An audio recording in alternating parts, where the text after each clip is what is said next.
Bonjour et bienvenue dans cette nouvelle vidéo l'atelier entreprise. Aujourd'hui, nous allons évoquer le cas de l'entreprise individuelle. Le statut EI est une forme juridique simple et peu contraignante.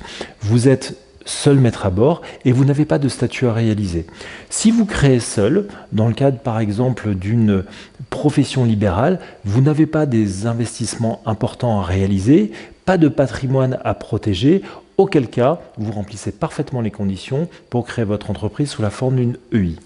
En France, plus de 55% des entreprises se montent sous cette forme d'entreprise individuelle. Alors pourquoi ce statut est aussi répandu? Comme je vous l'ai indiqué, c'est une formalité qui est simple, puisque si vous êtes commerçant, il suffit de vous adresser au centre des formalités de la CCI pour obtenir un numéro de sirène. Si vous êtes en revanche artisan, il faut vous adresser auprès de la Chambre des métiers de l'artisanat. Pour les agents commerciaux, il faut vous rendre auprès du tribunal de commerce de votre département et enfin pour les professions libérales auprès de l'URSSAF. Au niveau de la fiscalité, comment ça fonctionne? C'est assez simple.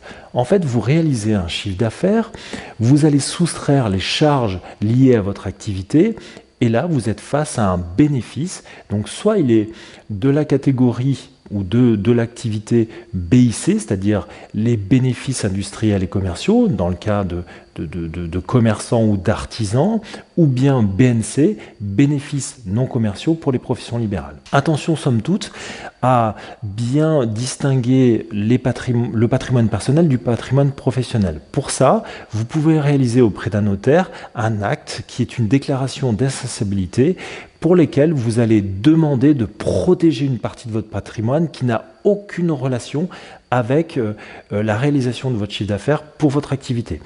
Typiquement, ça peut être votre logement, vous souhaitez le protéger pour votre famille, lié bien évidemment à la constitution d'un patrimoine qui a été fait en dehors de l'activité professionnelle, et ça vous protège des éventuels créanciers dans le cas où vous pourriez contracter certaines dettes.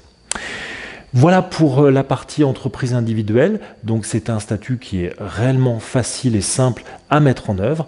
Je vous invite bien évidemment à laisser vos commentaires en bas de la vidéo pour toute question éventuelle que vous pourriez avoir sur ce statut.